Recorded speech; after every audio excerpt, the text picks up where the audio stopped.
بسم اللہ الرحمن الرحیم۔ سورہ الاعراف کی یہ آیت بڑا عجیب منظر پیش کرتی ہے کہ جن لوگوں نے شرک کا راستہ اختیار کیا ہے، اللہ کی نافرمانی کا راستہ اختیار کیا ہے، اللہ کے علاوہ اوروں کو داتا، دستگیر، مشکل کشا، حاجت روا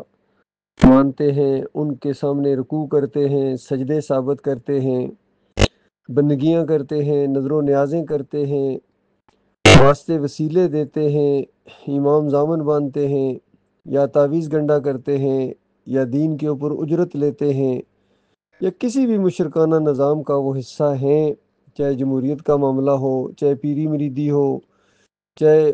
عرس اور میلے ہوں، واسطے اور وسیلے ہوں، اور مسلک پرستی ہو، دیوبندیت ہو، بریلویت ہو، اہل حدیثیت ہو، سلفیت ہو، یہودیت ہو، نصرانیت ہو، جو بھی اس میں سے کسی کے ساتھ تعلق ہے، کسی کا بال برابر بھی لگاؤ ہے، جب ایسے لوگ مرتے ہیں تو اپنے اوپر والوں کو، یعنی جنہوں نے یہ راستہ ان کو دکھایا ہوتا ہے، اس پر لعنت کرتے ہوئے یہ آگے جاتے ہیں، اور یہ سلسلہ چل رہا ہے، ہمیشہ سے چل رہا ہے، اور قیامت تک چلتا رہے گا یہ سلسلہ۔ اور پھر جب سارے وہاں اکٹھے ہو جائیں گے تو اس کی ایک منظر کشی پیش کی ہے اللہ تعالیٰ نے۔ تو وہاں جا کر جب یہ جہنم کی آگ کے اندر داخل ہوں گے تو ہر گروہ اپنے آگے والے پر لعنت بھیجتا ہوا وہاں داخل ہوگا، کیونکہ بہت بری جگہ ہے جہاں وہ چلا گیا، اور جو اس جگہ لے جانے کا سبب بنا ہے وہ اس کے اوپر سب سے زیادہ اس کو غصہ آ رہا ہوگا۔ مریدوں کو اپنے پیروں کے اوپر غصہ آ رہا ہوگا، مقتدیوں کو اپنے اماموں کے اوپر غصہ آ رہا ہوگا، ووٹروں کو اپنے لیڈروں کے اوپر غصہ آ رہا ہوگا، جوانوں کو اپنے آفیسرز کے اوپر غصہ آ رہا ہوگا۔ یہ سارا ایک سلسلہ وہاں چل پڑے گا، اور جب سارے وہاں اکٹھے ہو جائیں گے تو وہ جو آگے والے تھے ان سے وہ کہیں گے، ان کے لیے ایک فریاد نکلے گی ان کے دلوں سے، اور اللہ تعالیٰ کو پکاریں گے، ربنا۔ اب ان کو رب یاد آ گیا ہے، دنیا میں ان کو رب یاد نہیں آتا تھا، دنیا میں ان کو رب کی طرف بلایا جاتا تھا، کیونکہ جھگڑا ہی سارا اللہ کے بارے میں تھا، اللہ کی توحید کے بارے میں جھگڑا تھا۔ کوئی ہمارا ذاتی جھگڑا نہیں ہے کسی کے ساتھ، نہ زن کا، نہ زر کا، نہ زمین کا کوئی جھگڑا ہے۔ جھگڑا ہے تو اپنے مالک کی وجہ سے جھگڑا ہے، کہ مالک اکیلا ہے، مالک کے ساتھ کوئی شریک نہیں ہے۔ مالک کے علاوہ تم نے جن کو اپنا سرپرست بنایا ہوا ہے ان کی بات مانتے ہو مالک کے مقابلے میں۔ مالک کی توحید آ جائے تمہارے چہرے بگڑ جاتے ہیں، مالک کی توحید کو پھیلانے کا کوئی معاملہ آ جائے تم راستے میں رکاوٹ بن جاتے ہو، تم ٹانگیں کھینچتے ہو، تم عیب نکالتے ہو، تمہارے ماتھے کے اوپر شکنیں پڑ جاتی ہیں۔ یاد کرو کچھ، اب کہہ رہے ہو ربنا ربنا، اب موقع ہے، اب تو بھگتنے کا موقع ہے، اب تو سزا کی وقت آ گیا ہے۔ اسی کے لیے تو تمہیں بتایا جاتا تھا کہ میرے پاس آنا ہے، شرک نہ کرنا۔ شرک کے معاملے میں اپنی ماں باپ کی بات بھی نہیں مانی ہے، تم نے پیروں کی بات مانی، تم نے وزیروں کی بات مانی،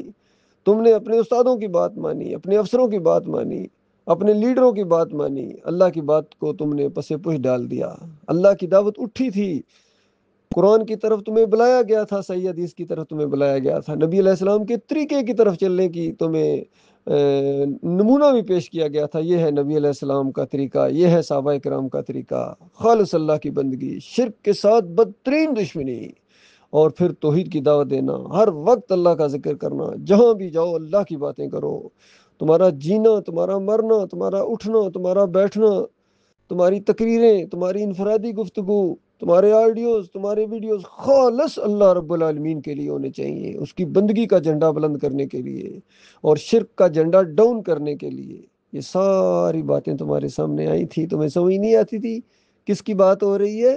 جس نے کائنات کو بنایا ہے، جو ہواؤں کو چلاتا ہے، جو آسمان سے بارشیں برساتا ہے، جو سورج کو نکالنے والا، چاند کو منزلیں پر لگا دینے والا، ڈیوٹی پر لگا، کائنات کو اس نے تمہاری خدمت کے لیے لگا دیا تھا انسانوں، اور تمہیں اس نے اپنی بندگی کے لیے پیدا کیا تھا۔ تم پیروں کے بندے بن گئے، تم امیروں کے بندے بن گئے، تم سیاسی لیڈروں بدماشوں کے بندے بن گئے، شیطانوں کے تم نے بندے بن گئے، تم نے اپنے مالک اور خالق کی بات کو پیچھے کر کے شیطان لعین کی بات کو مانا تھا، جو اللہ کا دشمن اور تمہارا دشمن تھا۔ اللہ نے تمہیں بتا بھی دیا تھا کہ یہ شیطان اور اس کے چیلے تمہارے دشمن ہیں، تو اپنے دشمنوں کو تم نے اپنا لیڈر مانا، رہنما مانا، تب چکھو مزے۔ اب چیخ رہے ہیں ربنا، اے ہمارے رب، جنہوں نے ہمیں اس راستے پر چلایا تھا، غلط راستے پر، شرک کے راستے پر، منافقت کے راستے پر، تو ان کو آگ کا دگنا عذاب دے، دگنا، باقیوں سب سے زیادہ ان کو دگنا عذاب دے۔ مالک فرمائے گا سب کے لیے دگنا ہے، تمہارے لیے بھی دگنا ہے، اس کے لیے دگنا ہے۔ بالکل صحیح تم نے کہا ہے، اس کو دگنا ہے کیونکہ یہ خود گمراہ ہوا، پیروں کے پیچھے چلا، ان صوفیوں کے پیچھے چلا، اللہ کی ہدایت کو پسے پوش ڈال کے اس نے کشف المحجوب کا ساتھ دیا، فیوز یزدانی پڑھی اس نے، اور اس نے حجت اللہ البالغہ کے حوالے دیتا تھا، اور انفاس العارفین کو اس نے بغل میں دبایا ہوا تھا، فضائل اعمال لے کے دوڑتا تھا یہ۔ اس کو اللہ کی بات پسند نہیں تھی، اللہ کے مقابلے میں اپنے اعلیٰ حضرت کی بات کو لے کے آیا تھا، کوئی ابو اللہ کی بات لے کر آتے ہیں۔ ان سب نے ان کو گمراہ کیا، کسی نے واسطے وسیلے کے چکر میں ڈال دیا۔ عقائد علماء دیوبند پڑھو، سب کے عقیدے کہتے ہیں ہمارا اور ہمارے بزرگوں کے عقیدے ہیں، قاسم نانوتوی سے لے کر شبیر احمد عثمانی اور محمود الحسن کی تفسیر پڑھو، کہتے ہیں اللہ کے بندوں کو پکارنا، اللہ ہی کو پکارنا۔ اندازہ لگے کتنا بڑا ظلم کیا پہلے صفحے کے اوپر اس نے۔ اور دعوت القرآن کے اندر محمد حنیف نے لکھ دیا کہ پورا خاندان، اندازہ لگے وہ خاندان جو مجاہدوں کا خاندان تھا، جس کے اوپر اللہ نے رحمتوں کی بارش کر دی، تو وہ اللہ کے سامنے سجدہ ریز ہونے کی بجائے کہتے ہیں کہ یہ یوسف علیہ السلام کے سامنے سجدہ ریز ہو گئے۔ اس طرح بندوں کی بندگی کا اس طرح ان کے اندر شوق تھا۔ پھر اللہ موقع دیتا ہے، یاد رکھیے اس انداز سے، جو کفر کرنا چاہتے ہیں۔ اشرف علی تھانوی کہتے ہیں کہ اللہ کے بندوں کو یعنی نبی کا بندہ کہنا، اندازہ لگائی بالکل کتنا آپس میں مماثلت ہے اشرف علی تھانوی کے ذہن میں، اس کی فلسفے میں، اور محمد حنیف کے فلسفے میں بے الفاظ بھی ملتے ہیں۔ اندازہ لگاؤ اللہ کے بندوں، اب بھی اگر تمہیں بات نہیں سمجھ آتی ہے، اشرف علی تھانوی کہتے ہیں کرینے سے تو یہی معلوم ہوتا ہے کہ اللہ کے بندوں کو نبی کا بندہ کہا جا سکتا ہے۔ محمد حنیف کہتے ہیں کرینے سے تو یہی معلوم ہوتا ہے کہ سارا خاندان یوسف علیہ السلام کے سامنے سجدہ ریز ہو گیا۔ ان کا کرینہ، ان کے دماغ کے اندر جو مشرکانہ کرینہ تھا، اس سے انہوں نے یہ ثابت کیا ہے، اور اس کے بعد یہ سارے اسی کے راستے پر چلے ہیں اور اس کے فلسفے کو پروموٹ کر رہے ہیں۔ اس نے اس طرح دین کو روکا تھا، ایمان عقیدے کو اس طرح اس نے پہلے روکنے کی کوشش کی کہ اس کو پھیلایا نہ جائے، اس کو جہاں بھی یہ ویڈیوز کے ذریعے نہ پھیلایا جائے، اس کو سوشل میڈیا پر نہ پھیلایا جائے۔ اندازہ لگائیے، جب اس میں تھوڑا سا ناکام ہوا تو پھر مکمل تباہی کے لیے اس نے عقیدے کے اندر ایسا شرک کا انجیکشن دیا۔